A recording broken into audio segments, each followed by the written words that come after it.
नमस्कार। अंतर्राष्ट्रीय खबरों के हमारे इस कार्यक्रम में आपका स्वागत है। मैं हूं चंद्रशेखर जोशी। इस बुलेटिन में हम आपको रूबरू करवाते हैं दुनिया भर की हलचल से। तो आइए शुरुआत करते हैं और सबसे पहले आपको दिखाते हैं अंतर्राष्ट्रीय सुर्खियां।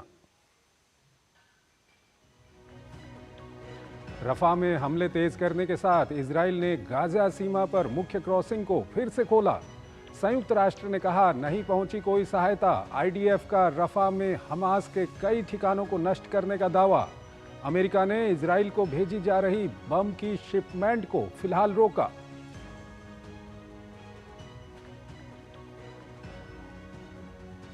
रूस ने यूक्रेन के ऊर्जा बुनियादी ढांचे को बनाया निशाना। कीव समेत 6 शहरों पर किया हमला। यूक्रेन के राष्ट्रपति ने जंग में रूस को मात देने का दोहराया संकल्प। रूस की फ्रांस और नाटो को कड़ी चेतावनी। कहा अगर सेना भेजी तो मिलेगा करारा जवाब।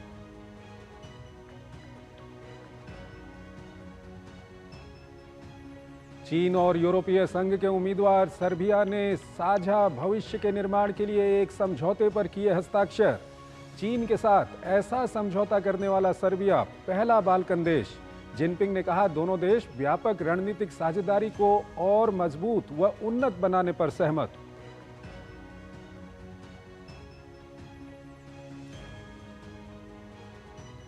हांगकांग की अदालत ने विरोध प्रदर्शनों से जुड़े लोकप्रिय गीत ग्लोरी टू हांगकांग पर लगाया प्रतिबंध। कहा हथियार के तौर पर किया जा सकता है इसका इस्तेमाल।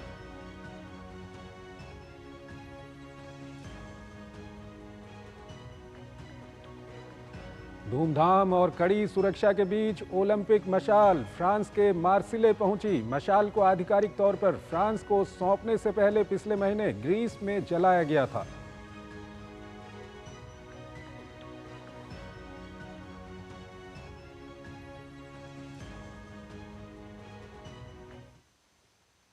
और आइए सबसे पहले आपको लिए चलते हैं एशिया की ओर।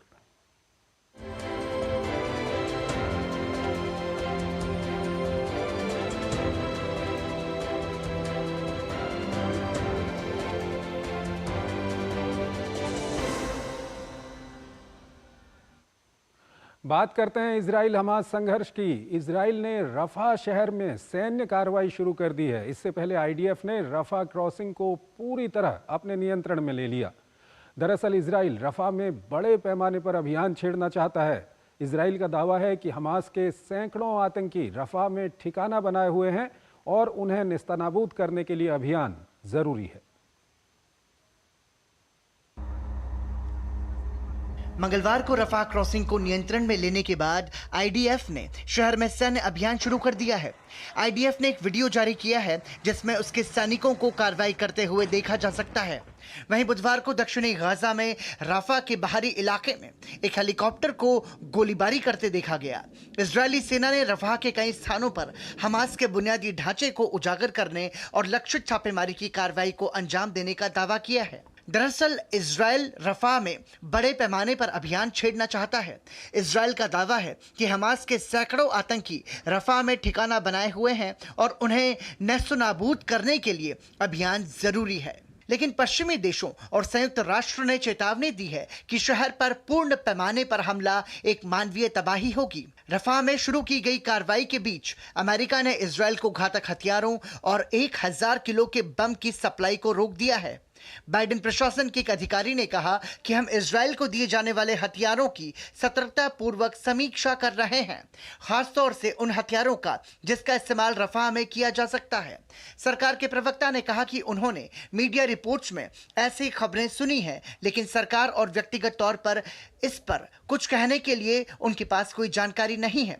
वहीं इजरायली सेना के प्रवक्ता ने कहा कि सहयोगी किसी भी असहमति को बंद दरवाजे के पीछे हल करते हैं। सहायता अभूतपूर्व है, परिचालन साझेदारी महत्वपूर्ण है। जब विवाद होते हैं तो उन्हें बंद दरवाजों के पीछे तथ्यपरक तरीके से हल किया जाता है। फिलिस्तीन की ओर से रफा क्रॉसिंग को नियंत्रण में लिए जाने के बाद से मिस्र की ओर जाने वाली सड़क पर सहायता सामग्री से भरी ट्रकों की लंबी कतारें देखी जा सकती हैं। वहीं इजराइल गाजा पट्टी के साथ अपनी सीमा पर केरेम शालोम क्रॉसिंग को फिर से खोल रहा है। इजरायली एजेंसी की ओर से कहा गया है कि मिस्र से आने वाले सहायता ट्रक सुरक्षा निरीक्षण से गुजर रहे हैं। फिलिस्तीनी गोलीबारी में 4 सैनिकों के मारे जाने के बाद इजराइल ने रविवार को केरेम शालोम क्रॉसिंग को बंद कर दिया था। रफाह और केरेम शालोम क्रॉसिंग गाजा के 2.3 मिलियन लोगों के लिए भोजन, दवा और अन्य आपूर्ति के लिए महत्वपूर्ण प्रवेश बिंदु है। कम से कम 2 दिनों से दोनों क्रॉसिंग बंद है। हालांकि इजराइल और उत्तरी गाजा के बीच स्थित छोटा इरेज क्रॉसिंग खुली हुई है। इस बीच रफाह में सहायता एजेंसियों से जुड़े लोगों ने चेतावनी देते हुए कहा है कि इजरायली सेना के रफाह क्रॉसिंग बंद करने से मानवीय स्थिति और खराब हो सकती है। रफा में स्थिति बेहद चुनौतीपूर्ण है। ईंधन और गर्म गैस की कमी है और कोई विकल्प उपलब्ध नहीं है। हम विस्थापितों की सहायता कर रहे थे और अब हम आपकी सहायता के लिए किसी की तलाश कर रहे हैं। उधर इजराइल लेबनान सीमा पर हिजबुल्लाह के इजरायली सेना के सैन्य ठिकानों पर हमले के दावे के बाद धुआं उठता देखा गया। इस बीच आईडीएफ के प्रवक्ता हगारी ने कहा कि सेना 1 सितंबर तक उत्तरी सीमा पर सुरक्षा बहाल करने की योजना पर काम कर रही है। हिजबुल्लाह द्वारा लेबनानी पहाड़ी गांवों और जंगल के ठिकानों को निशाना बनाए जाने के बाद से इजराइल ने सीमावर्ती इलाकों से लगभग 60,000 निवासियों को सुरक्षित स्थानों पर पहुंचा दिया है। हमें उम्मीद है कि स्कूल वर्ष की शुरुआत तक यह सुरक्षा स्थिति बनानी होगी ताकि निवासियों के पास लक्ष्य रखने के लिए एक दिशा और एक तारीख हो। इजराइल और मिस्र की मध्यस्थता में हमास के साथ संघर्ष विराम के लिए हो रही वार्ता से कोई उम्मीद दिखाई नहीं दे रही है।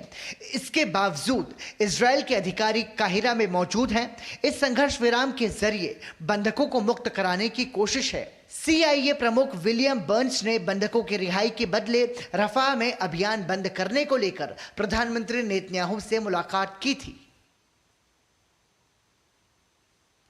अगली खबर की ओर आपको लिए चलते हैं। हांगकांग की एक अपीली अदालत ने पिछला फैसला पलटते हुए विरोध प्रदर्शन से जुड़े लोकप्रिय गीत पर प्रतिबंध लगाने का सरकार का अनुरोध बुधवार को स्वीकार कर लिया। साल 2019 में व्यापक सरकार विरोधी प्रदर्शनों के दौरान अक्सर ग्लोरी टू हांगकांग गीत गाया जाता था। इसके बाद अंतर्राष्ट्रीय खेल कार्यक्रमों में चीन के मार्च ऑफ द वॉलंटियर की जगह गलती से इस गीत को हांगकांग के गीत के तौर पर चलाया गया, जिससे हांगकांग के अधिकारी नाराज हो गए थे। गीत के प्रसारण या वितरण पर रोक लगाए जाने से हांगकांग में अभिव्यक्ति की स्वतंत्रता और घट जाएगी। चीन ने 2019 के विरोध प्रदर्शनों के बाद हांगकांग में कड़ी कार्रवाई की है।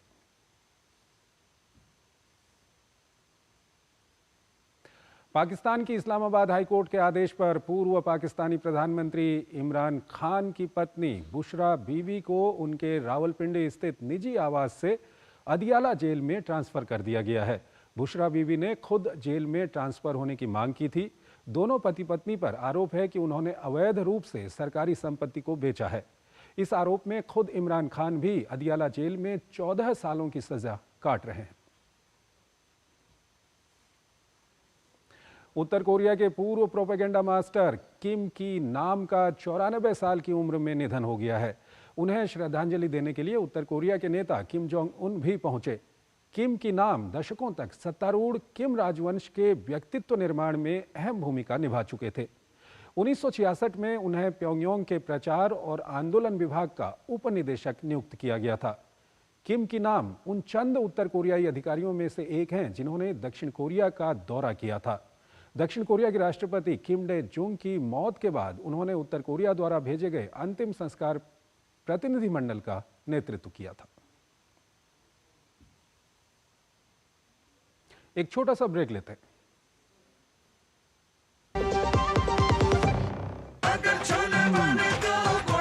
गोल्डी छोले मसाले, जहाँ जाए रिश्ते बनाए, जहाँ जाए रिश्ते बनाए, गोल्डी मसाले।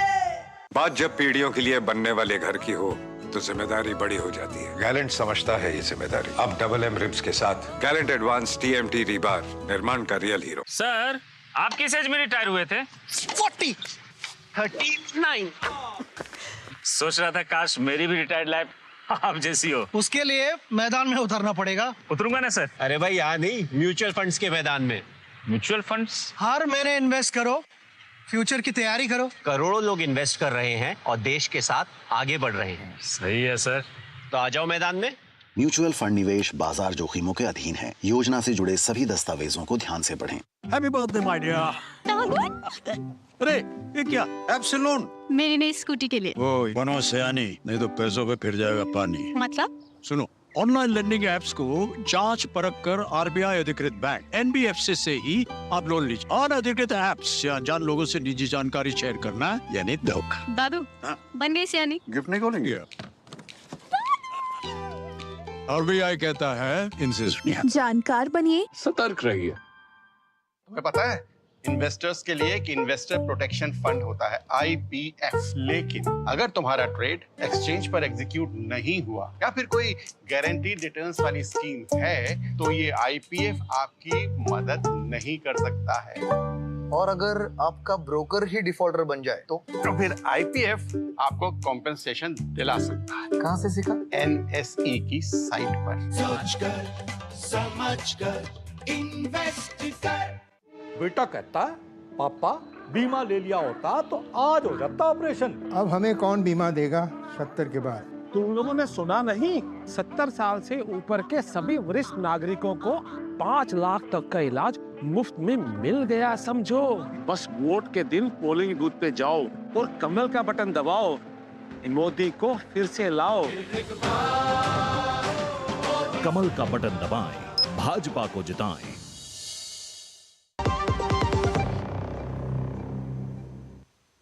स्वागत है आपका ब्रेक के बाद और आइए अब आपको लिए चलते हैं यूरोप की ओर।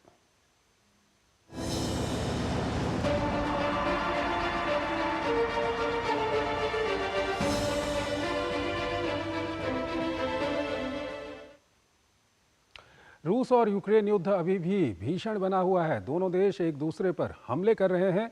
इस बीच यूक्रेनी राष्ट्रपति ज़ेलेंस्की ने स्मृति दिवस के मौके पर रूस को इस जंग में हार का मजा चखाने का संकल्प दोहराया है। वहीं रूस का कहना है कि नेटो देशों द्वारा इस संघर्ष में जमीन पर सीधे हस्तक्षेप करने से खतरा बढ़ सकता है। साथ ही रूस ने फ्रांस को कड़ी चेतावनी देते हुए कहा है कि राष्ट्रपति मैक्रो ने यूक्रेन में सेना भेजी तो उन्हें मुंहतोड़ जवाब दिया जाएगा।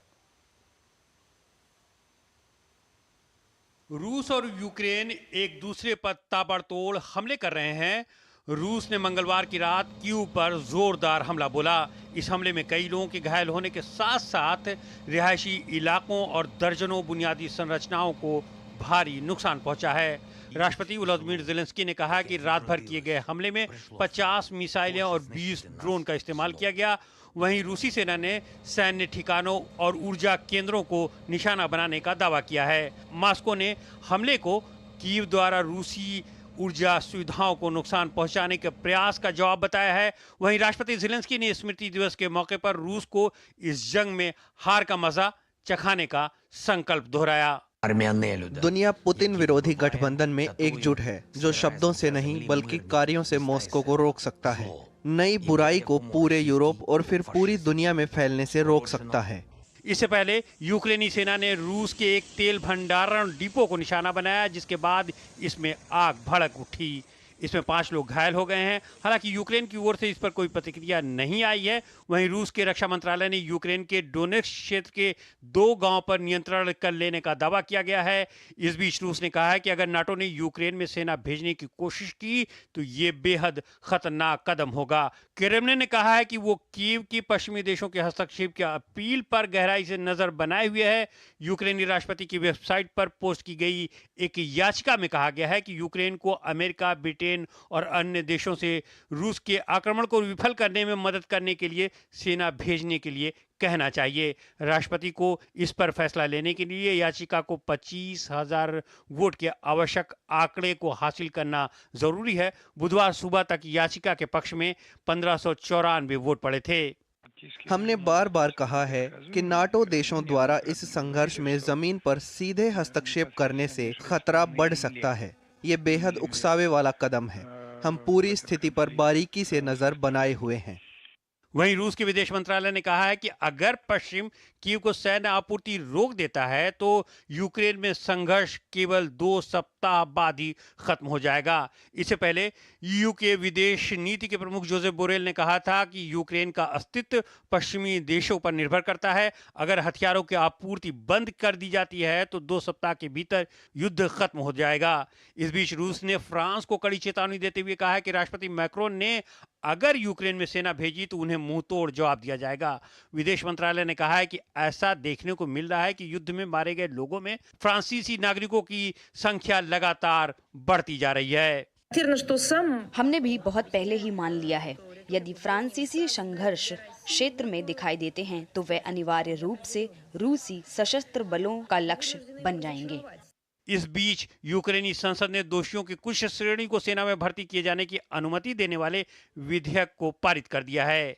वहीं ब्रिटेन ने रूस के रक्षा अत्ताशे को निष्कासित करने, कुछ संपत्तियों से राजनयिक दर्जा हटाने और रूसी राजनयिक वीजा की अवधि को सीमित करने का फैसला लिया है। हम रूस को बिल्कुल साफ कर देना चाहते हैं, उसका गैर जिम्मेदाराना रवैया बर्दाश्त नहीं किया जाएगा। हम रूसी रक्षा अटैचे को निष्कासित कर देंगे, जो एक अघोषित सैन्य खुफिया अधिकारी है। ब्रिटेन की इस कदम पर रूस ने कहा है कि इसका सही समय पर उचित जवाब दिया जाएगा। पिछले महीने ब्रिटेन ने लंदन में यूक्रेन से जुड़ी वाणिज्यिक संपत्ति को आगजनी के जरिए नुकसान पहुंचाने के लिए एक व्यक्ति पर आरोप लगाया था। हालांकि रूस ने इस घटना में अपना हाथ होने से इनकार किया है। अगली खबर की ओर आपको लिए चलते हैं। चीन के राष्ट्रपति शी जिनपिंग 5 दिवसीय यूरोप यात्रा पर हैं। फ्रांस की यात्रा के बाद शी जिनपिंग सर्बिया पहुंचे। चीन और सर्बिया ने साझा भविष्य के निर्माण के लिए एक समझौते पर हस्ताक्षर किए। दोनों देशों ने साझा भविष्य वाले समुदाय का निर्माण करने के अपने इरादे की घोषणा करते हुए अपनी व्यापक रणनीतिक साझेदारी को और मजबूत व उन्नत करने का संकल्प दोहराया। दोनों देशों ने कानूनी नियामक और आर्थिक सहयोग को बढ़ावा देने के लिए 29 समझौतों पर भी हस्ताक्षर किए। सर्बिया चीन के साथ मुक्त व्यापार समझौता करने वाला वर्षों में पहला यूरोपीय देश बनने जा रहा है। पिछले साल हस्ताक्षरित समझौते के 1 जुलाई से प्रभावी होने की उम्मीद है।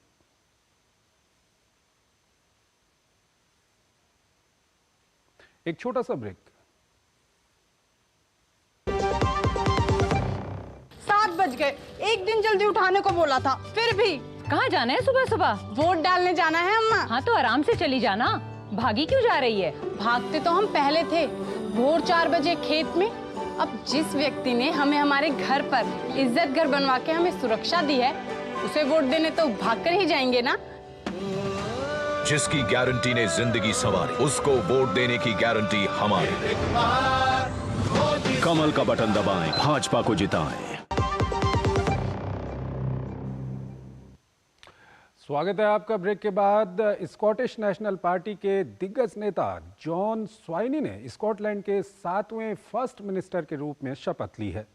पूर्व प्रधानमंत्री हमजा यूसुफ के पद से इस्तीफा देने के बाद वो प्रधानमंत्री पद की रेस में एकमात्र दावेदार के रूप में उभरे थे। स्कॉटिश नेशनल पार्टी के दिग्गज नेता जॉन स्वाइनी ने स्कॉटलैंड के 7वें फर्स्ट मिनिस्टर के रूप में शपथ ली है। पूर्व प्रधानमंत्री हमजा यूसुफ के पद से इस्तीफा देने के बाद वह प्रधानमंत्री पद की रेस में एकमात्र दावेदार के रूप में उभरे थे। 129 सीटों वाली संसद में स्वाइनी ने कुल 64 वोट हासिल किए और उनके सबसे बड़े प्रतिद्वंदी स्कॉटिश कंजर्वेटिव नेता डगलस रॉस की झोली में 31 वोट ही आए। स्वाइनी के सत्ता संभालने के बाद उनके लिए सबसे बड़ी चुनौती होगी उनकी पार्टी द्वारा उठाए गए गलत कदमों की जवाबदेही और पार्टी पर लगे घोटालों के आरोपों के बाद जनता के बीच पार्टी पर विश्वास कायम रखना। इतना ही नहीं, उनके करीबी सहयोगी और पूर्व एसएनपी नेता निकोला स्टर्जन पर पार्टी फंडिंग घोटाले में शामिल होने के आरोप है। एसएनपी पार्टी ने पिछले 17 सालों से स्कॉटिश राजनीति पर अपना दबदबा कायम रखा हुआ है, लेकिन फंडिंग घोटाले, राजनीतिक गलतियों और लचर प्रशासन के चलते पिछले साल से पार्टी की लोकप्रियता में भारी कमी आई है। साथ ही एसएनपी ब्रिटेन से अलग होकर स्कॉटलैंड को स्वतंत्र देश के रूप में स्थापित करना चाहती है और वह एक बार फिर से पार्टी अपने लक्ष्य को हासिल करने के लिए जनमत संग्रह कराने की कोशिश करेंगे। 2014 में हुए जनमत संग्रह में 55% लोगों ने ब्रिटेन के साथ बने रहने के पक्ष में वोट किया था, जबकि 45% लोगों में इसके खिलाफ मतदान किया गया था। गौरतलब है कि स्कॉटिश नेशनलिस्ट पार्टी के पूर्व प्रधानमंत्री हमजा यूसुफ किसी भी पश्चिमी यूरोपीय देश के शीर्ष पद पर आसीन होने वाले पहले मुस्लिम नेता थे। उन्होंने प्रधानमंत्री के रूप में 2023 में शपथ ली थी। उन्होंने ग्रीन पार्टी के साथ अपने गठबंधन को खत्म कर दिया, जिसके बाद 129 सांसदों वाली संसद में सरकार अल्पमत में आ गई, जिसके चलते उन्हें अपने पद से इस्तीफा देना पड़ा। मैसिडोनिया में संसद और राष्ट्रपति के चुनाव हो रहे हैं। पिछले महीने हुए राष्ट्रपति पद के चुनाव के पहले दौर में दक्षिणपंथी VMRO DPMNE पार्टी के उम्मीदवार ने 41.2% वोट हासिल किए थे। वहीं दूसरी ओर जनता इन चुनावों में देश में निवेश लाने, भ्रष्टाचार खत्म करने और EU की सदस्यता जैसे मुद्दों के मद्देनजर वोट कर रही है। बाल्कन देश उत्तर मैसेडोनिया में संसदीय और राष्ट्रपति पद चुनाव के लिए मतदान हो रहा है। चुनावी अटकलों की माने तो इस चुनाव में दक्षिणपंथी विपक्षी पार्टी के जीतने के आसार ज्यादा हैं। माना जा रहा है कि सत्तारूढ़ सोशल डेमोक्रेटिक यूनियन पार्टी भ्रष्टाचार को रोकने और यूरोपीय संघ में शामिल होने की कड़ी में ठोस कदम उठाने में असफल रही। यही कारण है कि वह इस चुनाव में सत्ता से हाथ गंवा सकती है। हालांकि इस दावे को बल देने के लिए चुनावों से पहले सर्वेक्षण नहीं आए थे, लेकिन पिछले महीने हुए राष्ट्रपति पद के चुनाव के पहले दौर में दक्षिणपंथी VMRO DPIMNI पार्टी के उम्मीदवार ने 41.2% वोट हासिल किए थे। वहीं दूसरी ओर जनता इस चुनाव में देश में निवेश लाने, भ्रष्टाचार खत्म करने और EU में सदस्यता जैसे मुद्दों को मद्देनजर रखते हुए वोट कर रही है। मैं देश में चल रही हर चीज से नाखुश हूँ। कुछ अफ्रीकी देशों के हालात इस समय हमसे बेहतर हैं। भ्रष्टाचार पूरे देश में है, न्यायपालिका के हालात भी ठीक नहीं हैं। मुझे लगता है कि स्थिति में सुधार हो सकता है, लेकिन अभी मैं किसी भी बदलाव के लिए तैयार नहीं हूँ। अभी देश के हालात शांत हैं। इस चुनाव में विपक्षी पार्टी के सबसे बड़े नेता क्रिश्चियन मिकोस्की के कदम से देश की 1/4 अल्बेनियाई आबादी नाराज हो गई है।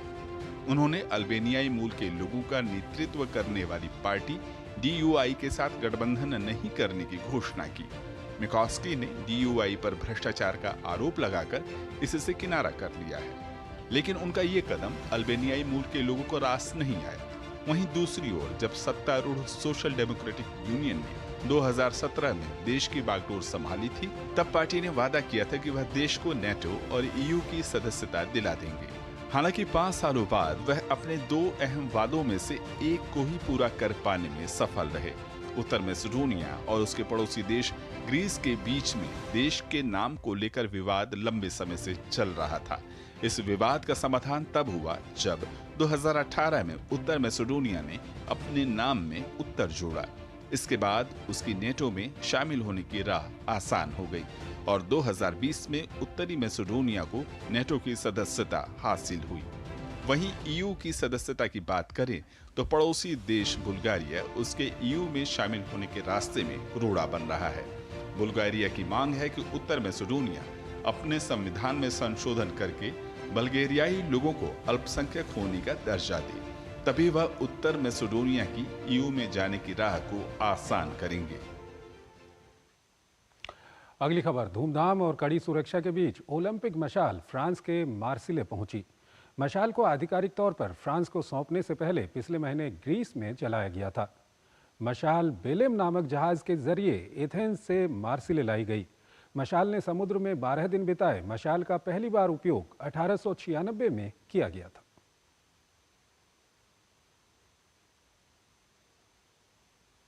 एक और छोटा सा ब्रेक। राम राम भाई साहब, चले क्या? अरे कल शादी है, हम वोट डालने नहीं जा सकते भैया। बाबा, एक वोट दिए थे। किसान सम्मान का पैसा आ रहा है ना सीधा खाते में, जो हमारे लिए दिन रात दौड़ती हैं। आप उनके लिए तो कदम नहीं चल सकते। सयानी हो गई है। देखो बातें बाद में, अभी आप जाओ। ठीक है। कमल का बटन दबाएं, भाजपा को जिताएं।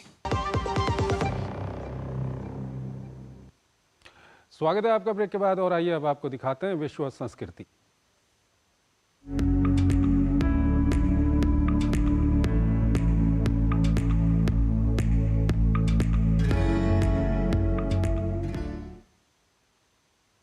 चलिए अब आपको बताते हैं पोप की सेना के बारे में। इस सेना में हर साल 6 मई को नए रंगरूटों को शामिल किया जाता है। इस सेना में भर्ती के लिए कई शर्तें हैं। पहला कि वो पुरुष हो और जिसकी शादी ना हुई हो। सैनिक 19 से 30 के बीच होना जरूरी है। लंबाई 5 से 7 फीट होनी चाहिए। ये रिपोर्ट देखिए। रंग बिरंगे यूनिफॉर्म पहने मार्च करती दुनिया की सबसे छोटी लेकिन सबसे पुरानी सेना, जिसमें हर साल 6 मई को नए रंगरूटों को शामिल किया जाता है। ये दुनिया के सबसे छोटे देश वेटिकन सिटी की सेना है, बल्कि इसे पोप की सेना कहा जाए तो गलत ना होगा। दरअसल इस सेना के जवान रोमन कैथोलिक चर्च के प्रमुख पोप की सुरक्षा के लिए जिम्मेदार होते हैं।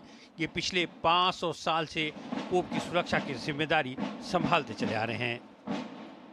जवान पोप की सुरक्षा के लिए खुद को कुर्बान करने की शपथ लेते हैं। शपथ ग्रहण समारोह 6 मई 1527 की याद दिलाता है, जब 147 स्विस गार्ड रोमन सम्राट की सेना से पोप क्लेमेंट 7 की रक्षा करते हुए मारे गए थे। पोप की सेना पूरी तरह से स्विस है। मध्य युग के दौरान स्विस सेना अपनी सिद्ध क्षमताओं और सैन्य व्यावसायिकता के लिए दुनिया भर में मशहूर थी। लिहाजा पोप की रक्षा के लिए एक स्विस पादरी ने स्विस सैनिक की टुकड़ी गठन करने का सुझाव दिया। वैसे तो स्विस गार्डमैन ने 14वीं शताब्दी के अंत और 15वीं शताब्दी की शुरुआत में पोप को सुरक्षा देने की जिम्मेदारी संभाला था, लेकिन 1506 में आधिकारिक तौर पर एक स्थायी सेना का गठन किया गया। स्विस गार्ड की स्थापना पोप जूलियस द्वितीय द्वारा की गई थी। वेटिकन में स्विस गार्ड पारंपरिक वर्दी करीब 1500 से ही पहनते चले आ रहे हैं। इनके यूनिफॉर्म के हेलमेट पर एक पंखा लगा होता है, सफेद रंग का कॉलर, रंगीन और फुली हुई आस्तीन, साथ ही लाल, पीले और नीले रंग की वर्दी होती है। साथ ही जवान कवच पहने भी नजर आते हैं। वर्दी प्रतीकात्मक रूप से सैनिकों को अपने अतीत के सैनिकों से जोड़ती है। इस तरह की पोशाक में हम बिल्कुल मध्ययुगीन के समय के दिखते हैं, लेकिन हमारे पास आधुनिक हथियार और तकनीकें हैं। हमारी औपचारिक पोशाक, और यह भी एक औपचारिक दिन के लिए ही है। इस सेना में भर्ती के लिए कई शर्तें हैं। पहला कि वो पुरुष हो और जिसकी शादी नहीं हुई हो। सैनिकों की उम्र 19 से 30 के बीच होना जरूरी है। लंबाई 5 से 7 फीट होनी चाहिए। इस सेना में सिर्फ कैथोलिक ही शामिल हो सकते हैं। साथ ही उनका बेदाग चरित्र हो। सेना में शामिल होने के लिए पुरुषों को स्विस सैन्य सेवा से गुजरना होता है और कम से कम 2 साल तक पोप की सेवा करने के लिए प्रतिबद्ध होना होता है, जिसके बाद वो 5 साल पोप की सेवा करने के बाद शादी कर सकते हैं। हम अपने जीवन से पोप की रक्षा करने के लिए ईश्वर की शपथ लेते हैं। मैं पोप की रक्षा के लिए यहाँ आया हूँ। स्विस गार्ड प्रशिक्षित सैनिक होते हैं और उनका दायित्व पोप की रक्षा करना है, न कि वेटिकन सिटी के लोगों की। वेटिकन सिटी पुलिस बेहद छोटे से देश की सुरक्षा स्वयं करती है। स्विस गार्ड स्विस सशस्त्र बलों से स्वतंत्र होते हैं और सीधे वेटिकन द्वारा नियुक्त किए जाते हैं। 2022 में वेटिकन ने सिंगल कमरे और निजी बाथरूम के साथ स्विस गार्ड निवास के पुनर्निर्माण की योजना की घोषणा की, जिससे ये अटकलें लगाई जा रही थी कि पोप भविष्य में महिलाओं को विशिष्ट बल में शामिल होने की अनुमति दे सकते हैं। कमांडर क्रिस्टोफर ग्राफ के नेतृत्व में स्विस गार्ड में वर्तमान में 135 सैनिक शामिल हैं। इसमें 6 मई को शामिल होने वाले 34 रंगरूट भी शामिल हैं। तो अंतर्राष्ट्रीय खबरों के हमारे इस बुलेटिन में आज इतना ही। आप हमारी पूरी टीम को इजाजत दीजिए। नमस्कार।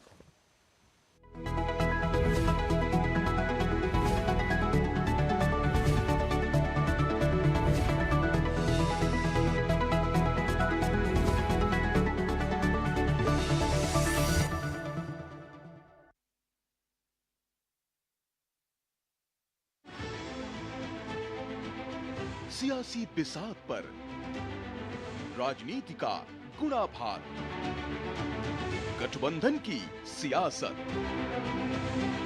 बदलते रिश्ते, नेताओं की बयानबाजी। देखिए 24 की चुनाव।